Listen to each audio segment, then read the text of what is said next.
sayang ang pera. Nung si Alan Cayetano ang Senate President, 700 million ang nagastos. Sabi ko, saan kaya galing yon? Gipasabot mga igala ni Cayetano, no, kining ginaingon ni Lacson nga 700 million nga gasto sa Senado. Isa pa may problema ni mo, panpilo. Nga, naa naman ka sa inyo ang nakuha naman ninyo ang liderato, no? Anong naga ba mag-intriga diha nga?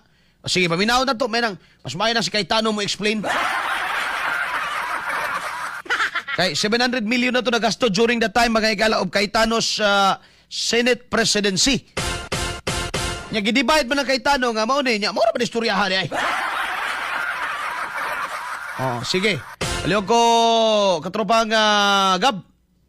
XFM Katropa. Pand lang ako ng konti, sabi ni Senator Lacson.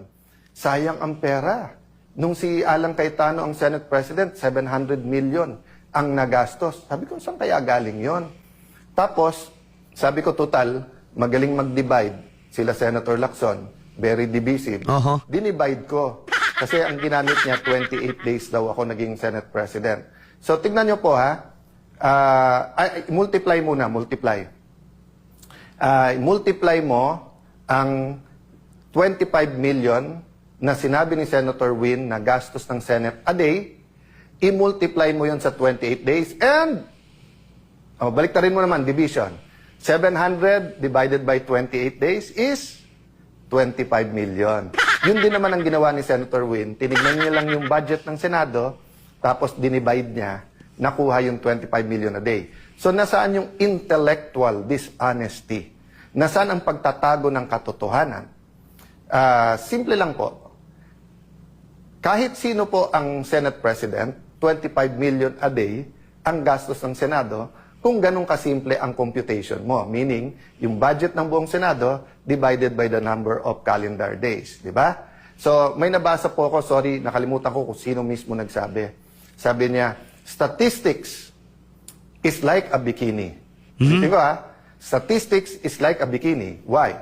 What it shows is very revealing. But what it hides is essential. So makikita nyo to, ni-reveal niya, parang pang-intriga, di ba? Kasi magaling naman talaga sila mang-intriga eh. Nagte-take turns lang naman po. Si Raffy Tulfo, si Erwin Tulfo, si Senator Ping Lacson. Tapos yung iba sa grupo nila, yung tag team lang yun. Para, kayo naman mang-inis kay Alan. Kayo naman magkalat ng hindi totoo. Kayo naman magkalat ng ganito. Palabasin natin ang gulo-gulo, di ba? Again, ano yung intent? Para hindi malaman ang buong katotohanan tungkol sa korupsyon sa ating bansa. But let's be intellectually honest.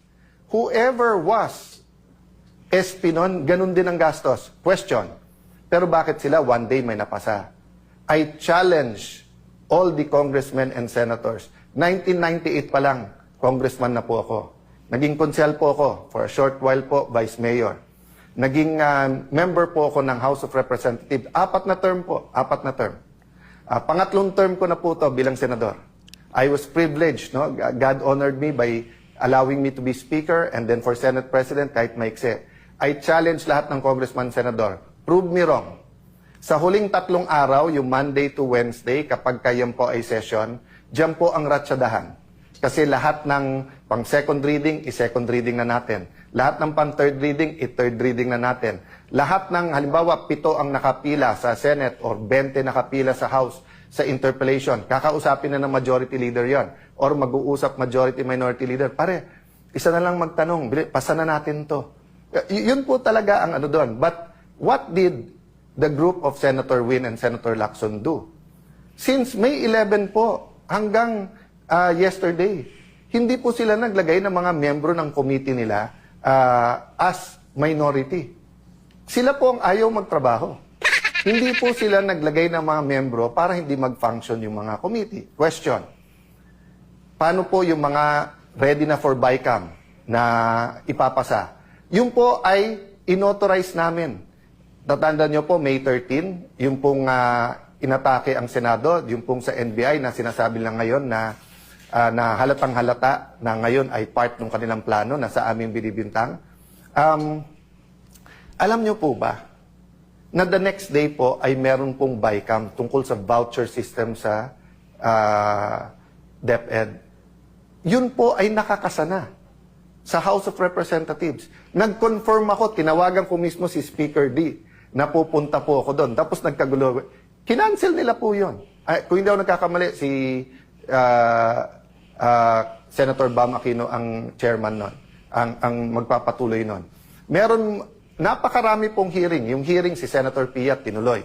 Yung kay Senator Pangilinan, nagtanong naman siya sa floor, pero sunod-sunod na batiko sa iba't ibang mga pahayagan at online, kawawa daw yung farmers, dumating po sa Senate, tapos pagkatapos hindi pinakinggan. Kawawa po talaga kasi nagamit sila. Kasi pwedeng ituloy ang hearing. Hindi nila tinuloy. So yung sinasabi po nilang hindi nagtrabaho, waling-waling po yun. No? Walang katotohanan, panay kasinungalingan. Respond lang. Mao na ito, waling-waling. No? XFM Katropa. Intriga kaayo si Pinky.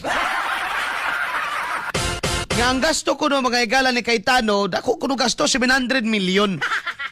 28 days divided by 700 million, ang labas gapon 25 million a day. Nga bisag kinsay mo lingkod nga Senate President, mao jud ay gasto sa Senado. Diba? So, unsa may problema diha? Unsa may problema nimo diha, Pinky? Bot pasabot mga igala, mangintrigahay gyud. No, uban pa silang tulpo karon, mga katropa.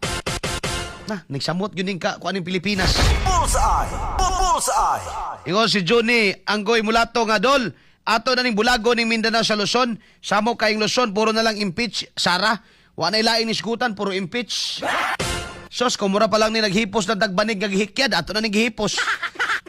Kay ato nang i-separate ni. Diyon na Ibarra kanipos Pinky siging pamantay. Wala tanaway ang kaugalingon nga kawatan gyud ka lami baya nimog sakay sa helicopter ni Saldico. Sabay mo ni Bulaga mamantay gani kalakson kanang limpyo ka. Adi man gina mamantay ng mga taong limpyo, mga taong himantayon kana yung mga tao kaparehara sa dilag binuatan. David tao? Ana. Alas 8:37. Bullseye! Bullseye! Gisaway ba ni nila bagay gala si Cayetano kay magsigid og FB Live lagi gab?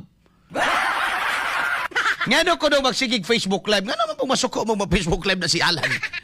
Di ba? Ilan ang gikansawan niya? Vlogger na kuno si Alan. Mag-vlog sa day mo giniyo. Why mananaw? Nga naman naging pag si Alan, Senador Alan mo istorya na may mananaw. Nga naman, naay kamatuoran ng gisulti. Oh. Nga naman nga pag si Erwin, wala mo tanaw? Katulandaan ninyong Blue Ribbon hearing nga naging meeting. Murag nakita siguro ni Erwin dito, Erwin Tulfo dito ba nga, di naman ko sikat. Sige lang, Win, bahalag di sikat, at least kwartahan na ka. No? Sometimes you have to bend the law. All ni mo.